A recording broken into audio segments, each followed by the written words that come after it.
ನಮಸ್ತೆ ಎಲ್ರಿಗೂ. ಇದು ಮಂಗಳವಾರದ ಈವ್ನಿಂಗ್ ವ್ಲಾಗ್ ಆಗಿರುತ್ತೆ. ನನ್ನ ವ್ಲಾಗ್ಸ್ನ ಮಾಡಿ ತುಂಬ ದಿನನೇ ಆಗೋಯ್ತು. ತುಂಬ ಜನ ಮೆಸೇಜ್ ಮಾಡಿ ಕೇಳಿದ್ದೀರಾ ಯಾಕೆ ವ್ಲಾಗ್ಸ್ನ ಮಾಡ್ತಿಲ್ಲ ಅಂತ. ಬಿಕಾಸ್ ಆಫ್ ಹೆಲ್ತ್ ಇಶ್ಯೂ ನನಗೆ ಮಾಡೋಕ್ಕಾಗಿರಲಿಲ್ಲ.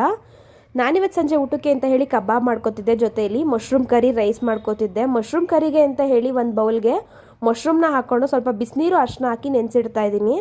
ಅದಾದಮೇಲೆ ಒಂದು ಕಡೆಗೆ ಎಣ್ಣೆ ಮತ್ತು ಈರುಳ್ಳಿನ ಹಾಕಿ ಚೆನ್ನಾಗಿ ಡೀಪ್ ಫ್ರೈ ಮಾಡಿ ಇಟ್ಕೊಳ್ಳೋಣ. ಅದಾದಮೇಲೆ ಜಾರ್ಗೆ ಆ ಈರುಳ್ಳಿ ಮತ್ತು ಬೆಳ್ಳುಳ್ಳಿ, ಹಸಿಮೆಣ್ಸಿನ್ಕಾಯಿ, ಶುಂಠಿ ಹಾಕ್ಕೊಂಡು ರುಬ್ಬಿಟ್ಕೊಳ್ಳೋಣ. ಅದಾದಮೇಲೆ ಒಂದು ಬೌಲ್ಗೆ ಮಶ್ರೂಮು, ರುಬ್ಬಿಟ್ಟಿರೋ ಮಸಾಲ, ಅರಿಶಿನ, ಧನಿಯಾ ಪುಡಿ, ಚಿಲ್ಲಿ ಪೌಡ್ರು, ಚಿಕನ್ ಮಸಾಲ, ಮೊಸರು ಮತ್ತು ಉಪ್ಪು ಹಾಕ್ಕೊಂಡು ಚೆನ್ನಾಗಿ ಮಿಕ್ಸ್ ಮಾಡಿ ಲಿಡ್ನ ಕ್ಲೋಸ್ ಮಾಡಿ ಒಂದು 10 ಮಿನಿಟ್ಸ್ ನೆನೆಯಕ್ಕೆ ಬಿಡೋಣ. ಅದಾದಮೇಲೆ ಒಂದು ಕಡೆಗೆ ಎಣ್ಣೆ ಹಾಕ್ಕೊಂಡು ಸ್ವಲ್ಪ ಗೋಡಂಬಿ ಹಾಕ್ಕೊಂಡು ಪಲಾವ್ ಸ್ಪೈಸಿಸು, ಈರುಳ್ಳಿ ಹಾಕ್ಕೊಂಡು ಚೆನ್ನಾಗಿ ಫ್ರೈ ಮಾಡಿಕೊಂಡು ಮಿಕ್ಸ್ ಮಾಡಿ ಇಟ್ಟಿರೋ ಮಶ್ರೂಮ್ ಮಸಾಲ ಮತ್ತು ಸ್ವಲ್ಪ ನೀರನ್ನ ಹಾಕ್ಕೊಂಡು ಉಪ್ಪು ಹಾಕ್ಕೊಂಡು ಲಿಡ್ನ ಕ್ಲೋಸ್ ಮಾಡಿ ಬೇಯಿಸ್ಕೊಂಡ್ರೆ ಮಶ್ರೂಮ್ ಕರಿ ರೆಡಿ ಆಗುತ್ತೆ. ಇದು ಇವತ್ತಿನ ವ್ಲಾಗ್ ಆಗಿರುತ್ತೆ. Thank you.